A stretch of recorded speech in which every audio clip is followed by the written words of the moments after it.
Yesterday there was sun and there was rain, beauty in the mundane.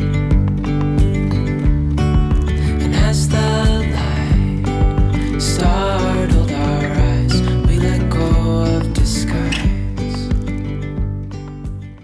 Hi guys, welcome back to my channel. If you're new here, my name is Hannah Olson and I live in Minnesota with my husband and our 3 children, Sophie, Soren, and Svea. You might notice I'm in a different location for today's video and for future videos because due to my husband's job, we live for half of the year in a different location. We live 2 hours away in an apartment, so this is our apartment here, and so that's why it looks a little different. We are typically here at our apartment from January through May each year, which spans much or most of the winter months for us here in Minnesota. And so that is what we're talking about today. We're talking about winter picture books because I keep them here at the apartment so we can really soak up those cozy winter months here and read fun books together, which is what we absolutely love in our family. So I have a stack of books here on my lap that I wanted to share with you, and maybe some of these you're already familiar with, and maybe you will, hopefully you will find some new favorites from this stack today. We love picture books. I think it's obvious that we love picture books in our family. I have a lot of different videos sharing different types of books for homeschool and otherwise. But if you're interested in seeing a lot of books we own all in one place, you can go actually to my website. It's justbeblog/shop-books. I will link that down below in case I got that wrong. I'm pretty sure I got it right. But that's where you can shop our home library. You can also see some of my books on my bookshelf, but you can also just look through lots of picture books that we already own and love. Of course, I only recommend things that we truly own and love. So definitely check out the Shop Our Library section of my website too. All right, let's jump into these winter picture books. This first one is called Geraldine's Big Snow. This is a book that I grew up with. Honestly, is she a pig or an aardvark? I am not totally sure, and I'm sorry that I am not totally sure.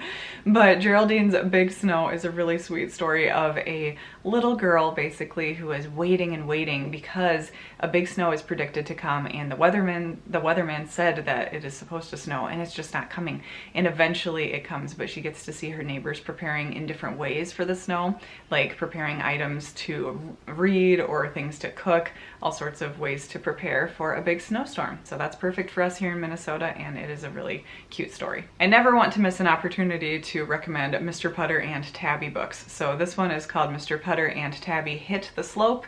So they're going sledding, and any of these Cynthia Rylant books about Mr. Putter and Tabby are just huge favorites of ours. I would say we have some definite favorites for how hilarious some of them are. This one is just in our winter collection. Probably not the funniest one that I've ever read of hers, but it's wonderful anyway. She is such a great author.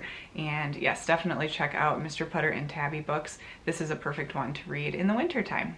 We've got some Arctic animals books in this collection because it feels like we're in the Arctic sometimes here in Minnesota, so I thought I might as well throw our Arctic animal books into our collection just so that we've got even more winter books. This one is a great nonfiction book for reading about, of course, Arctic animals. There are a lot of different facts in this book and the kids find it really interesting. So if you want an Arctic animals book on your shelf, this is a good one to reach for. It's a level 3, so I read it to the kids, and I'm sure some of you have readers who can read this to you, so very fun to have in your collection. I love these books by, I think it's Deborah Hodge. Yep, Deborah Hodge books. The Who Lives Here books are wonderful. She's got ones about wetland animals and desert animals and forest animals. This one is polar animals, of course, and I feel like the illustrations and the facts are so well done.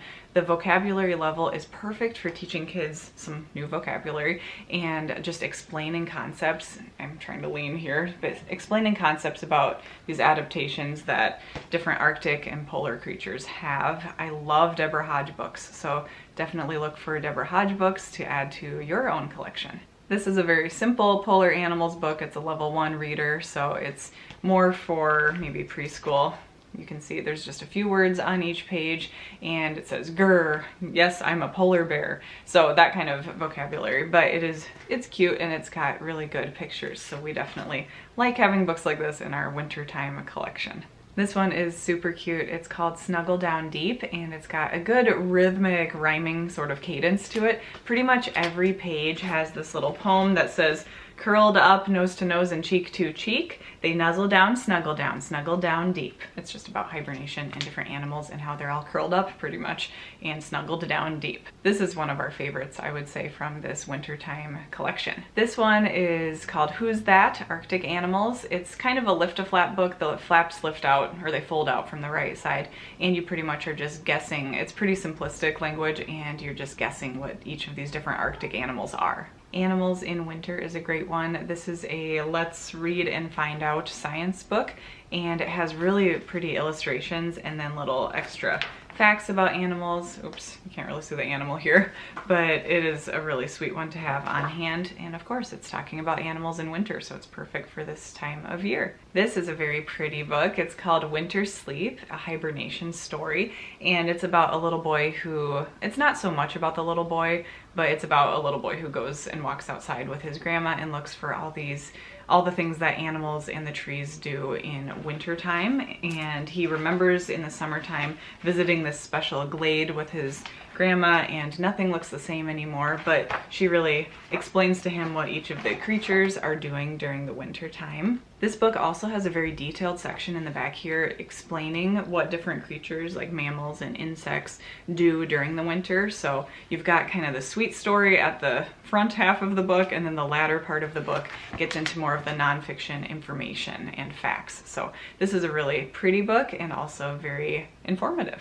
This one is a classic. It's by Ezra Jack Keats, and it's called The Snowy Day. It's a really sweet story of a boy who is in the city just exploring what the world looks like when it is so snowy, and he even tries to bring a snowball home in his pocket. So it's a really cute one. It's a classic. I'm sure you probably have heard of this book already, but I had to mention it here in our collection. Our final winter-themed book is by Robert Frost. Well, the poem is by Robert Frost, illustrated by Susan Jeffers.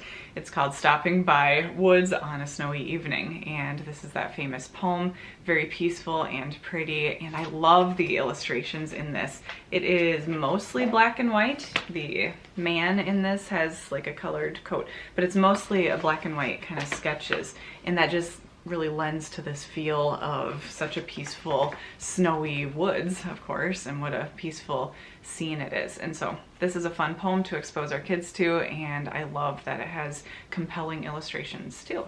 That's it for today's video. Thank you so much for watching and for being here in my little corner of YouTube. It has meant the world to me. For those of you who have subscribed, thank you so much. I am so grateful that you have chosen to stick around. If you haven't already subscribed, make sure you give this video a thumbs up and hit that subscribe button so you don't miss out on any future videos coming your way. If you'd like a little additional content that you can't get here over on YouTube, then be sure to follow me on Instagram at Hannah B. Olson. The B is B-E-E. Hannah B. Olson, and I share tons of stuff, usually daily, over on Instagram stories over there. And you can also subscribe for my email list, and that's where you can get fun recipe recommendations and other things that are, other notifications of things that are up on YouTube or on the blog. So make sure you are subscribed in those ways as well. And if you are interested in getting some motherhood tips and strategies for having healthy mindsets in your motherhood journey, as well as running your home smoothly, then be sure to sign up for the waitlist for my online motherhood course. It is called the Present Mama Playbook. So you can sign up for the waitlist down in the description box below. Thank you again for watching. I hope you're having a wonderful day wherever you're at, and I'll see you in my next one.